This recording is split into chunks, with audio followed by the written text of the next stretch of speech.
Entonces, por favor, me confirman si ya estamos con imagen compartida. Sí, doctor. Sí, doctor, se Sí, puede ver. doctor. Perfecto. Nuevamente, entonces, muy buenas noches a todos ustedes, señoritas jóvenes. Estamos en la cuarta clase de nuestra actividad académica dentro del curso preuniversitario para la gestión 2026. Estamos en la materia de biología y como una subrama de la biología y la medicina, anatomía humana. El acápite de hoy, reitero, es articulaciones de la cabeza.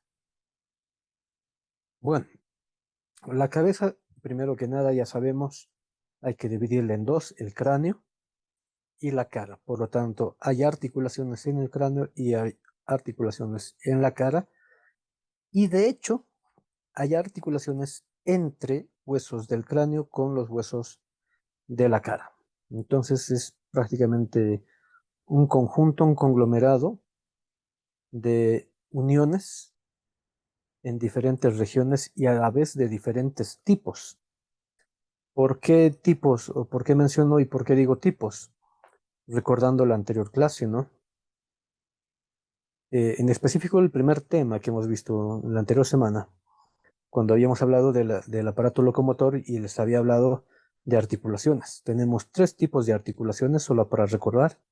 Articulación fibrosa, articulación cartilaginosa y la articulación sinovial. En este caso, en cabeza en general, deberíamos y podemos encontrar las tres variantes, ¿no? Aunque con predominancia, lógicamente, encontramos más de una variante que serían las suturas, las de tipo fibrosas. De hecho, lo habíamos puesto cuando hemos hablado de articulaciones generalidades. Habíamos puesto como ejemplo las uniones de los huesos de la cabeza. Pero si bien predominan las suturas, no son las únicas que vamos a encontrar. Hay otras articulaciones que varían un poco, como por ejemplo las de tipo sinovial se encuentran. Acá y vamos a ver y vamos a detallar en un momento. Bueno, entonces como ya indicábamos, las articulaciones del cráneo ya son diversas, representadas por todas las uniones entre los huesos tanto del cráneo, asimismo de los de la cara, y las articulaciones entre huesos de la cara y cráneo, ya, de las cuales podemos encontrar, como hemos mencionado hace un instante, las de tipo suturas. Pero hay otras como la articulación temporomandibular, que no son de la variante fibrosa, no pertenecen a las suturas, y asimismo la articulación atlanto-occipital o atloido-occipital tampoco pertenece a esta variante, aunque esta última articulación es la unión entre el hueso occipital, o sea, el cráneo, con la columna vertebral. Todas esas articulaciones de la cabeza, al ser de la variante fibrosa, son de tipo sin artrosis porque son inmóviles, excepto la temporomandibular, la articulación temporomandibular. Esa sí es la única articulación móvil reconocida, ¿ya? Y además variante en su estructura, ¿no? Es sinovial, ya hemos dicho. Y el resto son fibrosas porque la unión entre los huesos, ¿qué nos decía la teoría en esa clase, en el primer tema que hemos abordado? Que un tejido fibroso, un ligamento, es lo que está uniendo a los dos o más huesos. Como son sin artrosis, lógicamente son inmóviles porque el objetivo es generar una cavidad, un espacio bastante hermético, sobre todo para que no ingresen patógenos de manera directa, pero también para generar un mecanismo de protección conjunta, porque al formar las cavidades tan grandes como son la cavidad craneal, que es una cavidad prácticamente casi cerrada, y hacia afuera otras cavidades como la órbita, las fosas nasales, dentro del temporal, los componentes del oído, y hacia adelante y hacia abajo, la cavidad bucal. Entonces, al mismo tiempo, resguardan a otros órganos, ¿no? Aparte del encéfalo, porque el encéfalo además es un órgano noble y bastante delicado.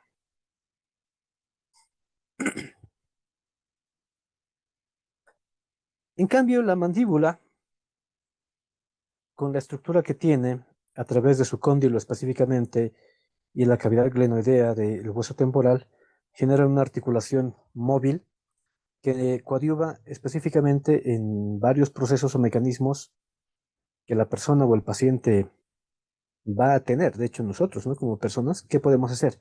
Ascenso y descenso mandibular. ¿Para qué nos sirve esto? Para el mecanismo masticatorio, pero también nos sirve para el mecanismo de articulación de las palabras.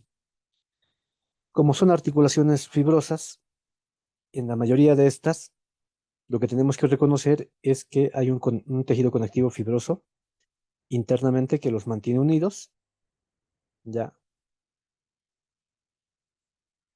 Y ese tejido fibroso interno es tan pequeño, de hecho es casi microscópico, muchas veces no se logra ver a simple vista porque encajan bastante bien los elementos óseos entre sí para articularse y por eso es que terminan siendo inmóviles o sinartrósicos.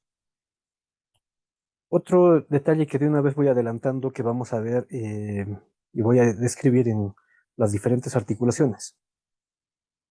Hay uniones que pueden ser de tipo simple y hay uniones, me refiero a las articulaciones lógicamente, que pueden ser de tipo compuestas.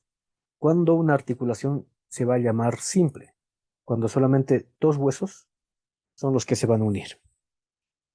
Pero si participan más de dos huesos, tres, cuatro, cinco, dependiendo, ya no le llamaremos articulación simple, sino se va a llamar articulación compuesta. Entonces, de hecho, aquí en la cabeza, en el cráneo y en la cara, vamos a encontrar mucho de estas variantes de articulación. ¿Ya?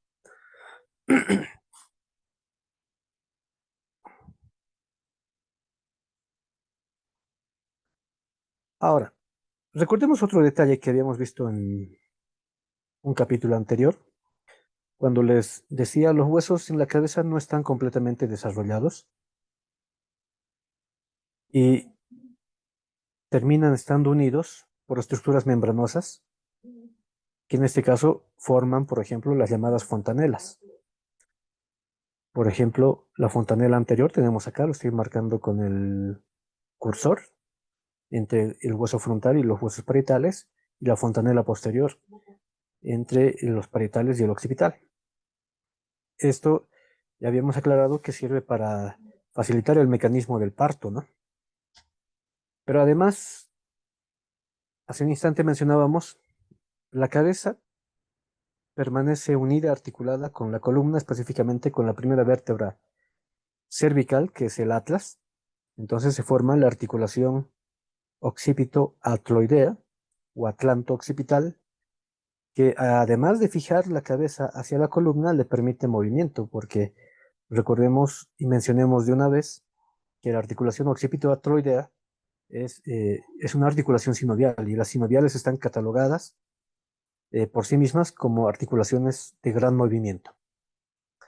Pero en un momento vamos a detallar con algo más de especificidad, ¿da? Entonces no se preocupen, en un momento hablamos de esta articulación y lo mismo de esta otra, la ATM, que resulta de la unión, o articulación temporomandibular, que resulta de la unión de la fosa condilia del temporal, o llamada también cavidad glenoidea, y del cóndilo de la mandíbula.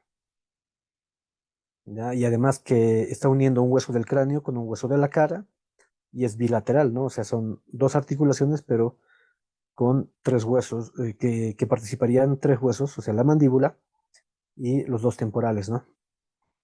Lo mismo, entonces, de esta articulación en un momento también vamos a detallar algo más porque es muy peculiar. En cambio, del resto de las articulaciones que son un poco generales y tienen mucha similitud, nos lo vamos a hacer de modo conjunto. Y es acá entonces que ya nos adentramos a la descripción de las articulaciones, pero de un modo conjunto, repito. Y un último detalle que no podemos eh, olvidar o dejar pasar. Las suturas, porque la mayoría que vamos a encontrar acá y las que están señaladas acá con las nominaciones en fondo rojo, las suturas em, tienen subvariantes. ¿Ya? Habitualmente, algún autor reconoce 4 y otros autores reconocen hasta 5 subvariantes de tipos de suturas. Hubiera sido bueno un esquema, pero se los menciono y yo creo que me van a entender. La primera variante, y de hecho la más común, es la de tipo dentellada. ¿Qué significa? Que las superficies articulares, ¿ya? Tanto de un lado como del otro lado del hueso, van a tener una especie de pequeñas prolongaciones o salientes llamadas dentelladuras. Dicho de otra manera, es como si tuvieran dientes, ¿no? Pero entre los dientecillos de los huesos quedan espacios para que justamente encajen las otras dentelladuras del otro hueso, porque tienen que ser complementarias, no pueden ser iguales. Entonces, de ese tipo encontramos varias, sobre todo en las articulaciones del cráneo. Otro tipo o subvariante, tenemos las articulaciones de tipo armónicas o planas, o sea, hay suturas planas o armónicas viene a ser un sinónimo. Hay suturas de tipo escamosas, ¿no? Aunque varios huesos tienen escamas, el que mejor representa este tipo de articulación es justamente el de la escama del temporal, que en un momento vamos a detallar.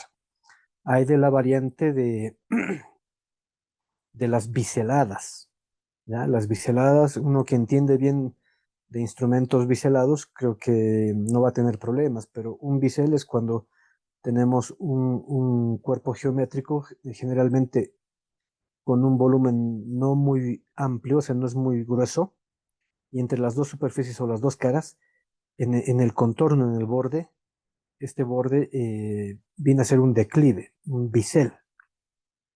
Después están las de las variantes de tipo esquindelesis, ¿ya?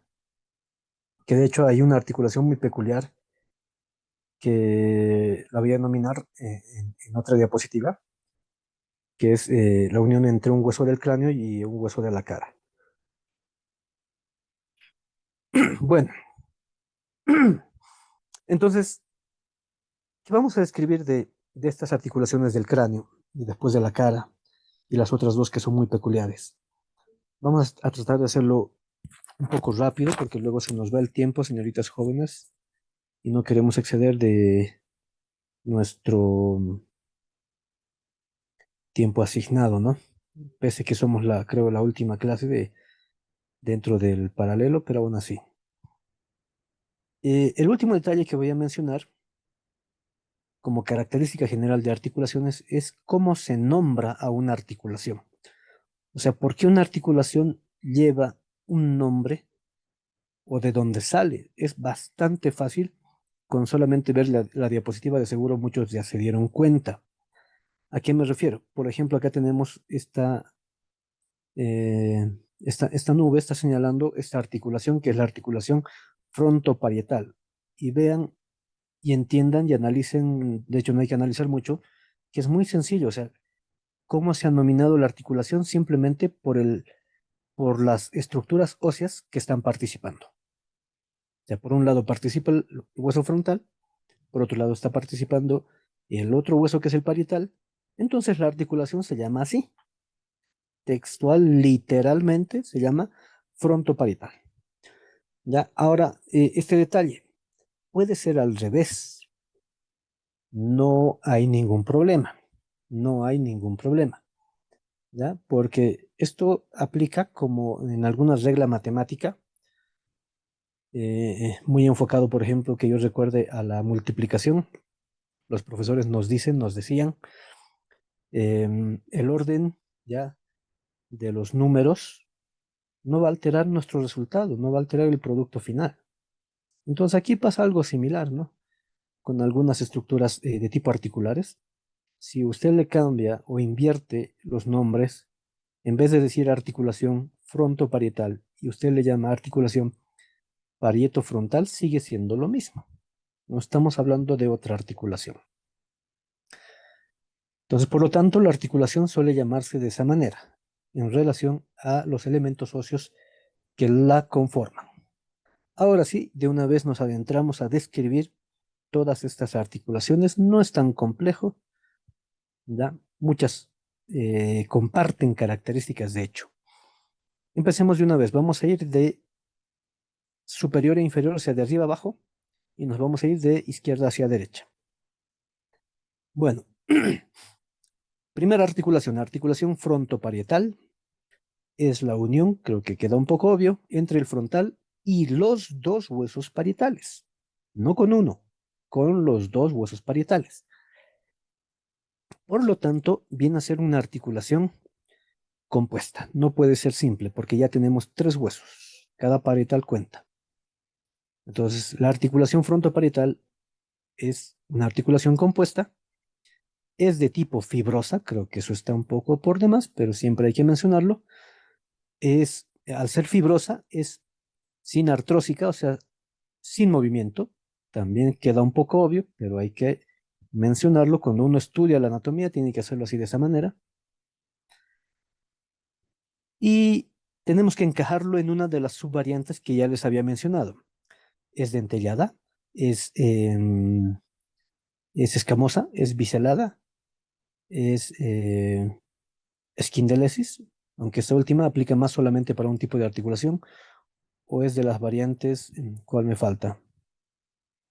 Dije dentellada, escamosa, la armónica o plana y la biselada. Puede ser una de esas cuatro, sobre todo. Entonces, lógicamente, viendo las superficies o cómo se unen estos huesos, no sé si notan acá donde está justo la flecha y donde está el cursor, hay pequeñas dentelladuras. Entonces, corresponde a una articulación de tipo dentada. Ahora, otro detalle que me estoy olvidando que no podemos dejar pasar también, que hay que describir en una articulación. ¿Cuál es la función que cumple? ¿Cuál es la relación importante que tiene con algún otro elemento superficial o profundo? ¿Ya? O al final el objeto que tiene esta articulación. Entonces, no olvidemos que cualquier articulación, aunque aplica más para otras variantes, pero estas no se pueden quedar exentas de qué. Estas articulaciones también tienen que tener inervación, también tienen que tener irrigación y lógicamente mantienen un contacto, una relación inmediata o en algún caso alejada con órganos superficiales y con órganos profundos. Por decir, la articulación frontoparietal se relaciona muy directamente con la galea epicraniana. ¿Qué es la galea epicraniana? Es un tejido aponeurótico que se encuentra cubriendo a toda la calota, toda la calvaria. Entonces es lógico poder mencionar aquello. Ahora, si por aquí pasara alguna arteria, algún nervio o se insertara algún músculo, pues mencionaremos esa relación importante de la articulación, ¿no? Pero, ¿qué podemos decir de la articulación frontoparietal? Además de la relación con la galea epicraniana, que es casi para muchos huesos de la cabeza, representa la sutura coronal, no se olviden, ¿no? ¿Ya? O sutura frontal, porque se relaciona justamente con este plano, con el plano frontal o coronal. Y además, en el punto en el que se encuentran los tres huesos, el frontal y los dos parietales, tenemos una sutura muy peculiar que se conoce como la sutura bregmática, o también conocida, eh, más bien dicho, también es un punto cranométrico que ya en la anterior clase lo habíamos nominado. Y si recuerdan hace un instante, y también lo hemos hablado en la anterior, también representa cuando somos recién nacidos o en desarrollo embrionario y fetal, representa el área de la fontanela anterior. Entonces, todo eso se puede hablar de una articulación. No voy a poder extenderme con todas las articulaciones de esta manera, pero para que entiendan que sí hay más características que se puede describir en una articulación. Otra articulación, la articulación esfenofrontal. Su nombre lo dice, ¿no? Pero vamos a ser explícitos un poco. ¿Qué estamos uniendo? Estamos uniendo la porción lateral, ¿ya? Del hueso frontal, de la escama del hueso frontal, con el borde superior del ala mayor del esfenoides, que está ahí en color amarillo. Bueno, ¿qué tipo de articulación es? Es simple porque solamente estamos hablando de dos huesos. Es fibrosa, por su estructura. Es sinartrósica, o sea, no se mueve, creo que es un poco obvio. Después, ¿a qué subvariante corresponde? Ya hemos dicho, pueden ser solamente uno de cuatro. En ese caso sería, encaja mejor en que es una articulación tanto escamosa como biselada. Ya, algunas articulaciones sí pueden ser mixtas. Se van a dar cuenta ya, si tuviéramos también los huesos, se darían cuenta. Bueno, alguna relación importante. eh, de hecho, toda esta articulación, si se dan cuenta, está dentro de lo que es la gran región temporal. Por lo tanto, mantiene relación inmediata con vasos temporales profundos del segmento anterior y también con el propio músculo temporal. Otra rapidito, la articulación frontomalar o frontocigomática. ¿Qué estamos uniendo? La apófisis orbital lateral del frontal con la apófisis frontal del hueso cigomático. Los dos se están uniendo. Primero me voy a adelantar. Fíjense que se está formando una estructura como un pilar, de hecho es uno de los pilares del cráneo, que es bastante resistente, bastante denso, puede soportar impactos de gran magnitud y al mismo tiempo está formando el contorno de la órbita. Sus características. Como solamente estamos involucrando dos huesos, frontomalar, frontocigomático, entonces es una articulación simple, es una articulación fibrosa, es una articulación sinartrósica, sin movimiento, y corresponde a la variante dentellada, porque cuando separamos los huesos se ven las dentelladuras propiamente de la articulación. Pasemos a otra, la esfenotemporal, articulación esfenotemporal. Su nombre nos dice que estamos uniendo el contorno o borde posterior del ala mayor del esfenoides con el contorno de la escama del hueso temporal. Bueno, entonces, ¿qué características tiene esta articulación? Como solamente estamos incluyendo dos huesos, es una articulación simple, es fibrosa, es sinartrósica. ¿Y a qué subvariante corresponde? El detalle nos lo da el hueso temporal, porque ¿qué porción estamos uniendo? La escama del temporal, entonces la articulación entre el ala mayor del esfenoides y la escama del temporal es de la subvariante escamosa.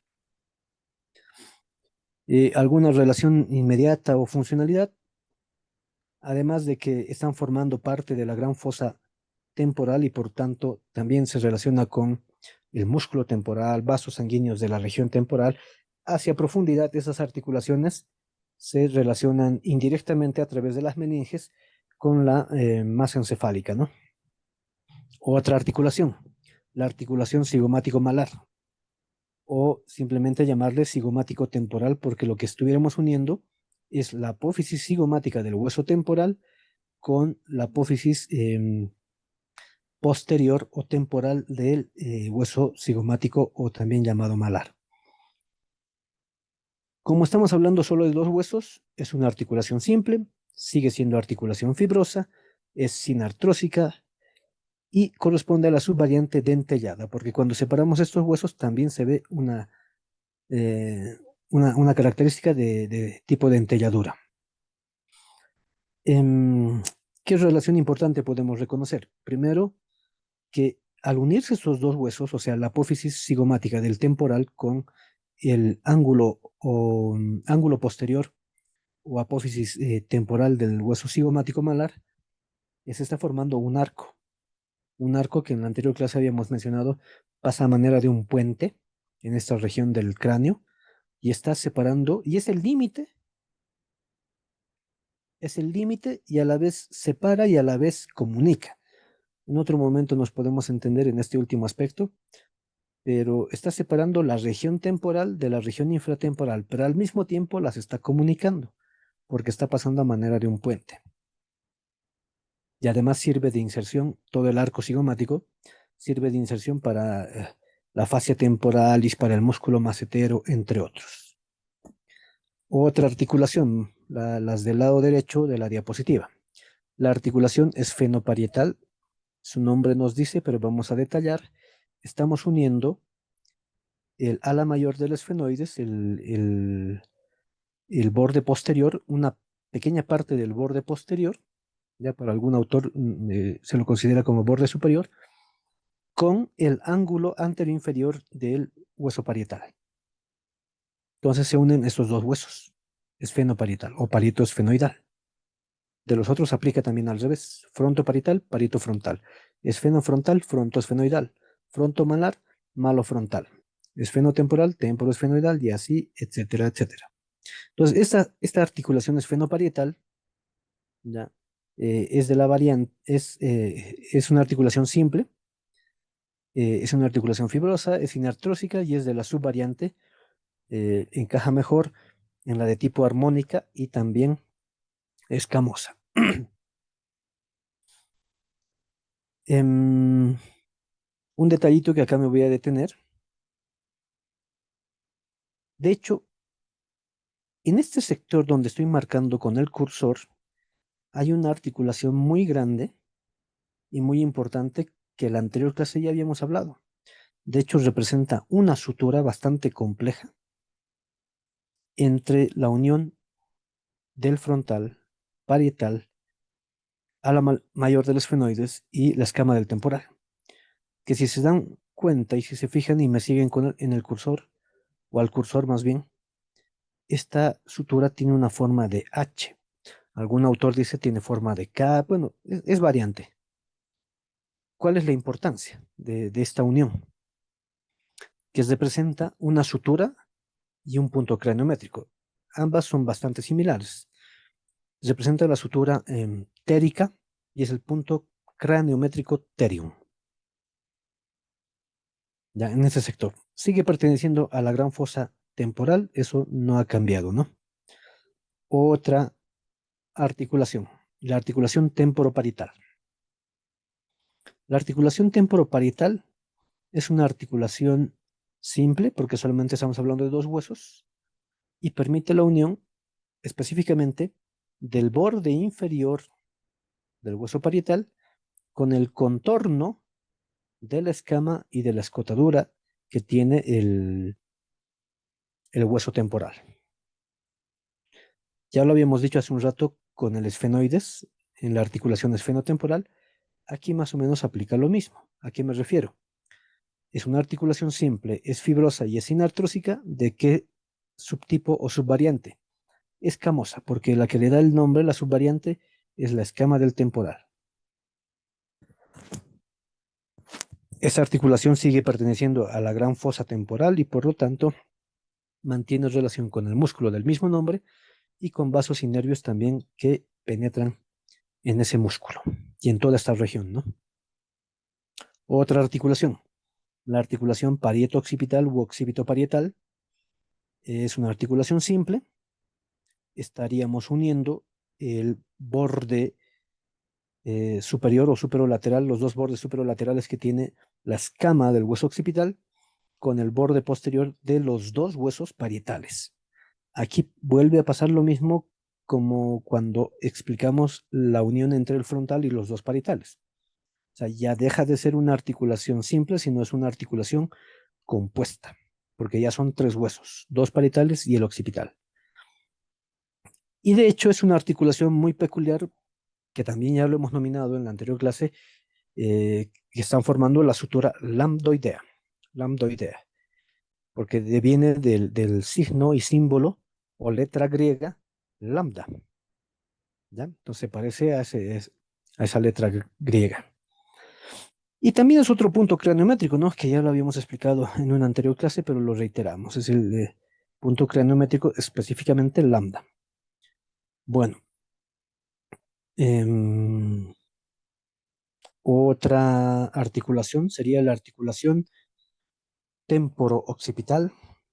En este caso, ¿qué estaríamos uniendo? Estamos uniendo el contorno posterior de la región mastoidea del hueso temporal con el contorno lateral de la escama del hueso occipital. Entonces, esta unión o esta articulación es otra articulación simple, es otra articulación fibrosa, sin artrósica, sin movimiento, pero de la subvariante también es mixta porque en una porción vamos a encontrar dentalladuras y en otro sector podemos encontrar articulación biselada. Y la última articulación de esta diapositiva, la articulación temporomandibular. Pero de articulación temporomandibular vamos a hablar mejor en una siguiente diapositiva. Solamente voy a mencionar que se está uniendo un hueso del cráneo con un hueso de la cara. El temporal para el cráneo y la mandíbula para la cara. Y la variante que tiene es de tipo condilia. Bueno, en un momento detallamos más respecto de esta articulación. Ahora, esas articulaciones son las que se ven por fuera en el cráneo. Pero lógicamente, si hacemos una sección, incluso si hiciéramos un análisis en una radiografía, en una tomografía, se puede ver otras articulaciones dentro, ¿ya? Dentro de la cavidad craneal en el paciente. Podemos hacer eso.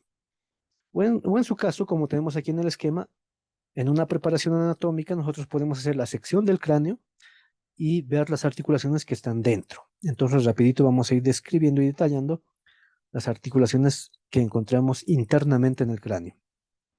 Tenemos la articulación esfenofrontal, que está uniendo el borde anterior del ala menor del esfenoides, lo estoy marcando, con el borde posterior de la órbita de la porción horizontal del hueso frontal. Es una articulación simple porque solamente son dos huesos. Es una articulación fibrosa, eso es más que obvio. Es sinartrósica, también es un poco obvio. Y la subvariante sería que es una articulación escamosa y también encaja en lo biselado.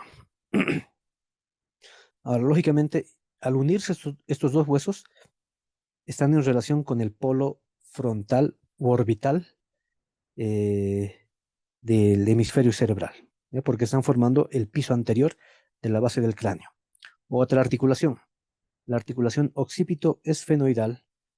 ¿Qué estamos uniendo acá? Estamos uniendo la cara anterior de la porción basilar del hueso occipital con la cara posterior del cuerpo del esfenoides. De hecho, esta cara posterior del cuerpo del esfenoides se conoce mejor como el dorso de la silla, ¿ya? O simplemente el respaldo, porque no olviden que la fosa pituitaria se la denomina como la silla turca, ¿no? Entonces, toda silla tiene hacia atrás siempre el respaldo o dorso. Entonces, es el dorso que le pertenece al cuerpo, ojo, del esfenoides, que se está uniendo con la cara anterior de la porción basilar del occipital. Es una articulación muy peculiar, muy peculiar. ¿Por qué? Porque cuando nacemos, incluso estos dos huesos todavía están separados por una estructura fibrosa cartilaginosa. Pero cuando vamos madurando, termina de calcificarse, se forma la sutura, y cuando seguimos madurando y llegamos incluso a la edad ya adulta mayor, por encima de los 60 años, incluso podemos ver en algún caso, en algún paciente, que estos dos huesos terminan soldados, o sea, la sutura puede desaparecer. Existen esos casos. Otra articulación, la etmoidofrontal. La articulación desmoidofrontal, su nombre lo dice, estamos uniendo el contorno de la porción horizontal del etmoides, que está representado por la lámina cribosa o lámina horizontal, junto con el contorno de la hendidura etmoidal que tiene la porción horizontal del hueso frontal. Sería una articulación simple, solamente se unen dos huesos.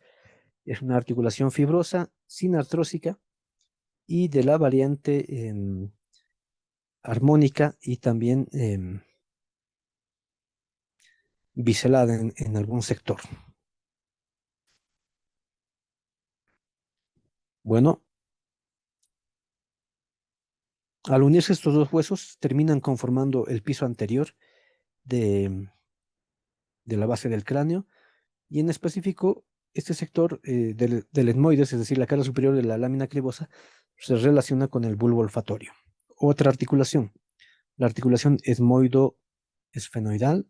Estamos uniendo el borde posterior de la porción horizontal del hueso etmoides, o sea, la lámina cribosa, con el borde anterior del cuerpo esfenoidal específicamente con ese sector que se conoce como el yugo esfenoidal.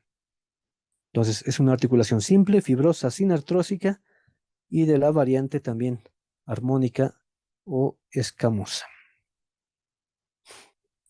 Luego tenemos esta otra articulación, la articulación temporoesfenoidal, que estamos uniendo el borde posterior del ala mayor del esfenoides con el borde anterior de la porción petrosa o peñasco del hueso temporal.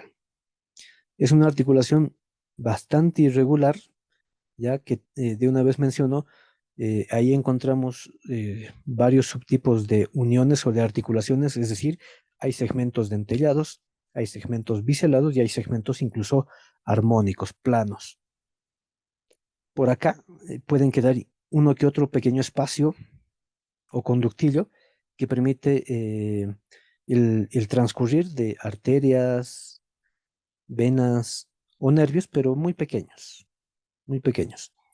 Pero al unirse estos dos huesos, están formando esta gran fosa cerebral media o piso medio de la base del cráneo que se relaciona con el polo temporal del hemisferio cerebral. Y por último, tenemos a la articulación temporo-occipital. ¿Qué estamos uniendo acá?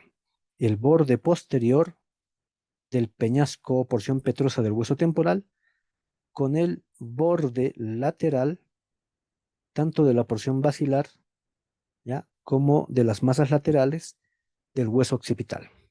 Aquí la articulación también es bastante peculiar, tiene aspecto asimismo dentellado como también eh, biselado y armónico, pero lo más característico de esta unión entre el peñasco del temporal y el occipital es que dejan un espacio bastante amplio, no se nota aquí en el esquema, dejan un espacio bastante amplio que se conoce como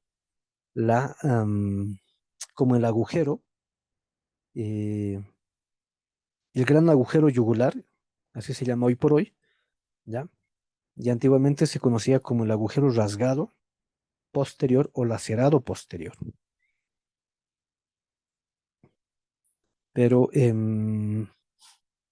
este agujero rasgado o agujero yugular tiene dos segmentos. Un segmento bastante ancho, repito, no se nota muy bien, por donde empieza, uno diría atraviesa, pero en realidad empieza la vena yugular interna. Y por el otro segmento, que es un poco más angosto, alargado, atraviesan los pares craneales 9, 10 y 11 por ese gran agujero yugular o agujero rasgado. La articulación temporomandibular. La articulación temporomandibular ya habíamos mencionado, estamos uniendo un hueso del cráneo con un hueso de la cara. Temporal con mandíbula. Es una articulación sinovial, es diferente del resto de las que hemos visto hasta ahora, y como toda articulación sinovial, ¿qué tiene que tener? Una cavidad sinovial, un líquido sinovial y una membrana sinovial, porque si no tuviera esto, no corresponde a ese tipo de articulación. Y además, toda articulación sinovial tiene un medio de unión, y el medio de unión para la gran mayoría de las articulaciones sinoviales es el llamado manguito fibroso o cápsula articular. Entonces, la cápsula articular une a los dos contornos de las superficies articulares de cada hueso. Por un lado del temporal y por otro lado de la mandíbula, a nivel del cuello del cóndilo mandibular. Pero hay una desventaja. Este manguito fibroso, esta cápsula articular, es bastante laxa, es delgada. Por lo tanto, ¿qué puede ocurrir con la articulación? ¿Ya? Cuando se hace un movimiento muy brusco, puede generar luxación, ¿ya? Una luxación parcial o una luxación total. Ocurre. Entonces, para que no ocurra esto en realidad, para que no ocurra en lo posible, hay medios fibrosos que refuerzan a la cápsula articular y a esos son a los que conocemos como los ligamentos, ¿no? Hay algunos que son ligamentos activos y hay otros que son ligamentos pasivos. Entonces, los ligamentos pasivos son aquellos que están prácticamente pegados, adheridos a la articulación y le dan mayor firmeza en los diferentes movimientos a esta articulación, de hecho a cualquiera, y además limitan el movimiento y recordando además que toda articulación sinovial, ya lo había dicho antes, es una articulación de amplio movimiento, o sea, como son bastante laxas, sobre todo las cápsulas articulares, se pueden mover mucho. Entonces, eso puede generar que ocurra justamente la luxación. Entonces, para evitar que haya estos mecanismos de daño, es que vienen estos refuerzos ligamentarios. Y específicamente para la articulación temporomandibular tenemos este ligamento que lleva el mismo nombre, ligamento temporomandibular lateral, porque se encuentra justo en la parte lateral de la articulación. Pero hay otros ligamentos y otras estructuras que pueden reforzar y mantener unidos a los dos huesos, como por ejemplo, acá tenemos el ligamento esfenomandibular, que va desde el esfenoides y termina en la espina o língula de la mandíbula, y otra, aquí atrás tenemos el ligamento estilomandibular que une la apófisis estiloides con el ángulo mandibular o conio. Entonces, describiendo lo que tenemos aquí en la diapositiva, la articulación temporomandibular es una articulación de tipo compleja, y voy a aclarar por qué es compleja, pero en la siguiente diapositiva. Hay un elemento, se va a entender mejor en la siguiente diapositiva, hay un elemento dentro de la articulación. Eso hace que la estructura de esta articulación sea compleja. Se llama el disco o menisco articular. En un momento lo vamos a ver. ¿Ya? Conectando la mandíbula con el hueso temporal y permitiendo los movimientos de ascenso y descenso para el mecanismo del habla, masticación, y además también nos facilita el mecanismo de deglución o tragar. Son dos articulaciones temporomandibulares, lógicamente izquierda y derecha, que se encuentran por delante del pabellón auricular, y si solamente estuviéramos con cráneo como aquí en el esquema, delante del conducto auditivo externo. Los principales ligamentos, ya los hemos citado, son el ligamento temporomandibular lateral, el ligamento esfenomandibular y el ligamento estilomandibular. Adicionalmente, vamos a encontrar otro tipo de ligamentos, pero dentro de la articulación, y eso podemos describir, o se ha descrito más bien, hace ya mucho tiempo. Y de ahí es que hablamos de este pequeño párrafo histórico, ya solo como dato curioso, el llamado ligamento de Tanaka. ¿Ya? Ha sido descubierto por el señor Terry Tanaka en los años 80. Este se extiende desde el disco articular hacia medial y anterior y termina insertándose en la fosa condila o cavidad glenoidea. O sea, aquí vemos en los dos esquemas, en la parte inferior está el disco. Tenemos por encima el hueso temporal, que sería la cavidad, em, la fosa condílea del hueso temporal, y hacia abajo tenemos el cóndilo de la mandíbula. ¿Qué hay entre los dos? Esta estructura que es un fibrocartílago, lo mismo en el lado derecho, pero esquemático. Entonces, ese es el fibrocartílago, ese es el menisco o disco articular. Y vean cómo este disco articular además está fijado hacia adelante y está fijado hacia atrás, porque no puede desplazarse solo hacia adelante, no puede desplazarse solo hacia atrás o irse para los lados. Tiene que tener medios de fijación, ¿no? Luego tenemos el ligamento disco malleolar o fibrocartílago, que no se describe en muchos textos de anatomía, pero desde el año 62 el señor Pinto ya lo había descrito, y es una estructura ligamentosa que conecta el malleolo con la cavidad timpánica con el disco articular y la cápsula de la articulación temporomandibular. ¿Qué tiene de importante el menisco o disco articular? Que primero facilita el movimiento, genera complemento entre las dos superficies articulares y evita el desgaste de las superficies articulares, porque esta es una articulación bastante móvil, muy laxa, de gran amplitud. Entonces, cuando el cóndilo se mueve, porque el único que se está moviendo en realidad es la mandíbula, no se mueve el hueso temporal. Cuando el cóndilo se mueve, el, el disco, el menisco articular, tiene que moverse junto con el cóndilo. Otra articulación que es muy relevante en la cabeza, que ya habíamos citado, que es la articulación atlanto-occipital, es una articulación sinovial, ya lo hemos dicho. Es una articulación simple, aunque son dos tipos de articulación, o sea, son dos articulaciones, izquierda y derecha, pero ambas son simples. Y como son sinoviales, ¿cuál es la subvariante? Porque no olviden que de las sinoviales hay 6 subvariantes. En este caso, la subvariante es condilla, igual que la anterior. O sea, la articulación temporomandibular, rapidito, esta es una articulación condilla.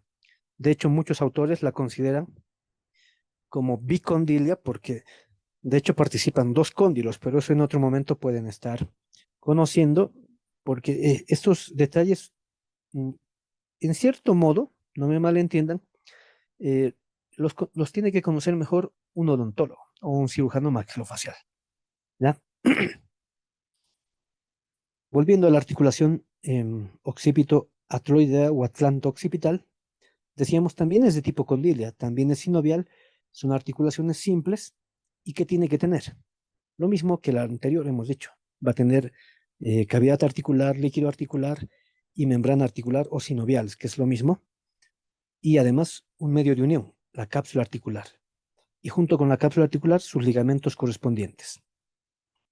Entonces, estamos uniendo un hueso del cráneo con la columna vertebral, específicamente con la primera vértebra cervical, por eso se llama atlanto occipital, o sea, es la articulación del occipital con la primera vértebra cervical. Pero al mismo tiempo se une con la segunda vértebra cervical y formando la articulación atlantoaxoidea. Genera estabilidad en la región eh, del cuello y del cuello para la cabeza en específico. Y hay varios refuerzos ligamentarios, como también estructuras tendinomusculares que colaboran a mantener firme a la articulación como tal. Ya habíamos dicho, está envuelta por una cápsula articular delgada, laxa, como cualquier otra sinovial, y reforzada por diferentes ligamentos. Ligamentos como cuáles: el ligamento nucal, los ligamentos alares, ligamento del vértice de la apófisis odontoides, ligamento atlanto-occipital lateral, la membrana y el ligamento atlanto-occipitales anteriores, la membrana atlanto-occipital posterior y membrana tectoria, entre otros, ¿ya? Todos estos ligamentos en un momento lo vamos a detallar en un esquema, pero además de unir el occipital con el atlas, están uniendo otros elementos vertebrales cercanos como ser la segunda vértebra cervicales. Acá tenemos justamente el esquema que nos ayudará a entender. Por ejemplo, aquí estamos viendo, lo estoy señalando con el cursor, el gran ligamento longitudinal posterior que está uniendo todas las caras posteriores de los cuerpos vertebrales en general, en toda la columna. Pero fíjense hasta dónde llega, hasta el occipital. Pero esta última porción, desde el atlas hasta el occipital, se la conoce mejor como la membrana tectoria. Pero además, si quitamos la membrana tectoria, ¿con qué nos vamos a topar? Con estos otros medios de fijación que ayudan a reforzar a la articulación entre el occipital y el atlas. Ya habíamos mencionado, aquí están los llamados ligamentos alares. Luego tenemos este gran elemento fibroso que se conoce como el ligamento cruciforme, ya que tiene varias estructuras para arriba, a los lados y hacia abajo, como una cruz, lógicamente, ya como ser el ligamento occipito axoideo, que es este el vertical. Luego tenemos los ligamentos transversos o transversales, que forman la porción horizontal, y el ligamento atlanto axoideo, porque une justamente el, el atlas con la segunda vértebra cervical. Entonces, todos ellos conforman esta gran estructura del ligamento em, cruciforme, ¿no? Y además, en este sector también reconocemos otros ligamentos de medios de unión entre el atlas y el axis, que son los ligamentos eh, laterales, ya atlanto-axoideos, que son parte a su vez de la membrana tectoria. Las articulaciones de la cara. Vamos a correr un poquito más, jóvenes, estamos ya en sobre hora. Son bastante similares a los del cráneo, o sea, hay muchas suturas y de esas suturas tendrán que estar las subvariantes, ¿no? La cara ya sabemos que está conformada por los 14 huesos, 12 son pares y 2 son impares, 13 forman la máxila superior y uno solo forma la mandíbula, o sea, la máxila inferior. La cara en general tiene una forma, una apariencia como un prisma triangular. Hay uniones entre sí, entre huesos de la cara, pero también hay uniones entre los huesos de la cara con los huesos del cráneo. La mayoría de ellas son fibrosas, son sinartrósicas. Como ejemplos, acá tenemos en la diapositiva, nos dice, hay la sutura palatina transversa, la sutura cigomático-malar o maxilar, la sutura frontonasal, la sutura frontomaxilar, la sutura frontocigomática, la sutura esmoidolagrimal, la sutura internasal, la sutura nasomaxilar, la sutura esfenocigomática, la sutura intermaxilar y la sutura temporocigomática, la sutura frontolagrimal y la sutura lagrimomaxilar. ¿Ya? Entonces vamos a ver en un momento que hay algunos detalles que podemos añadir. Acá, por ejemplo, en la parte media vemos la unión de un hueso con huesos del cráneo.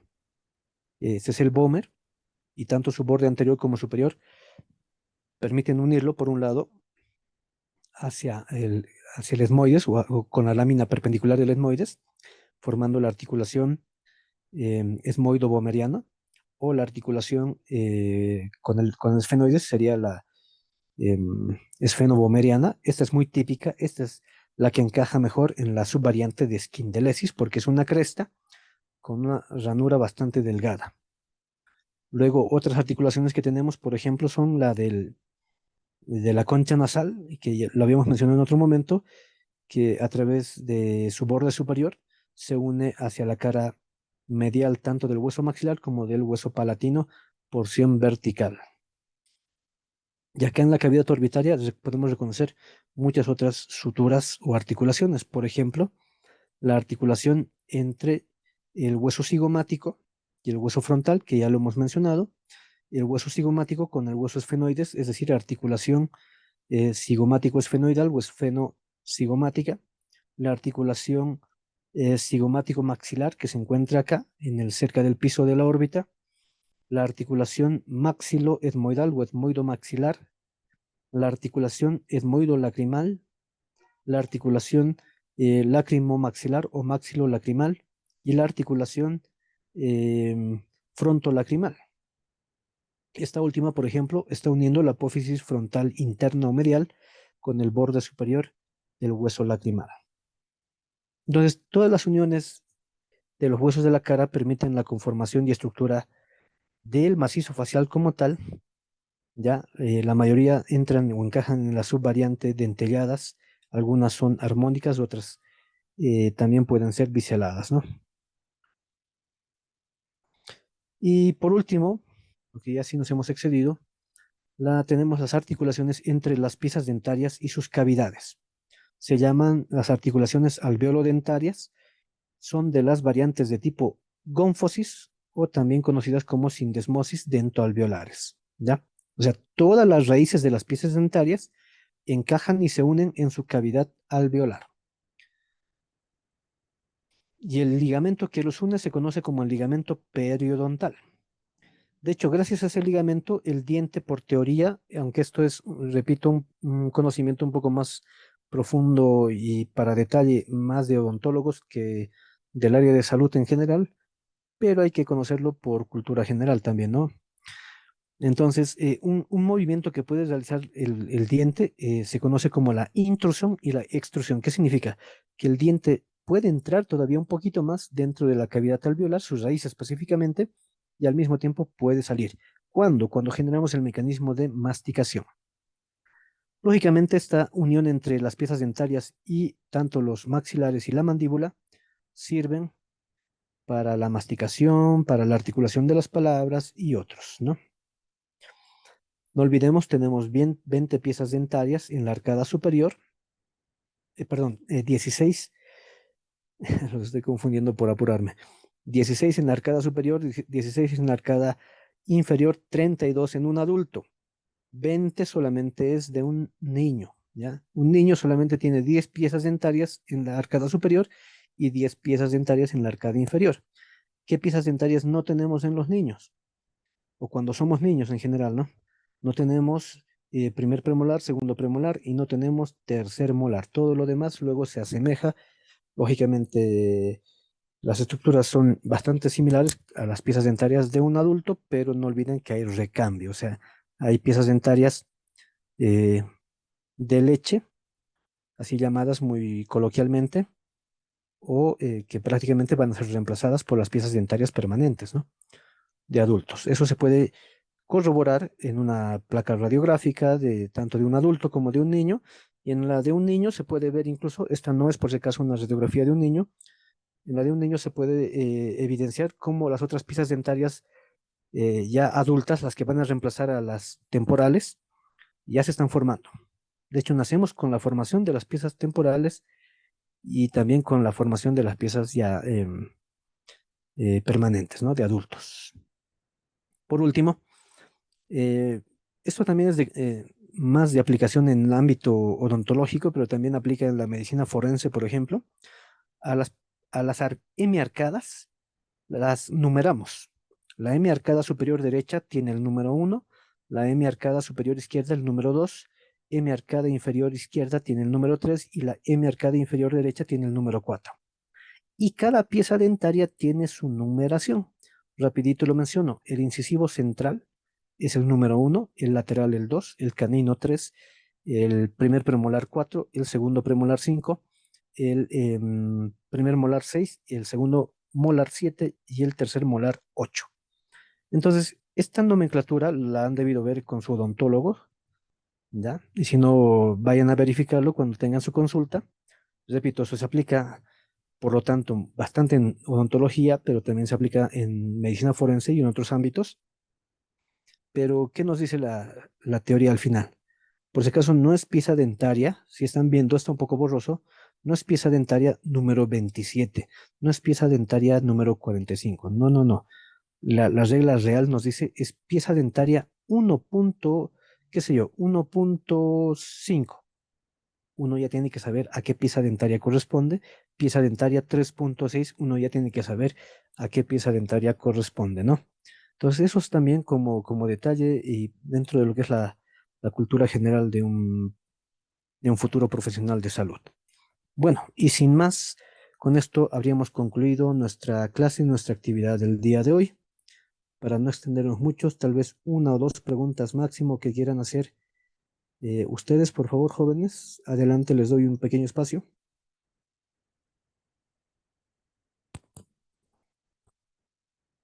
No, no hay preguntas, ¿no?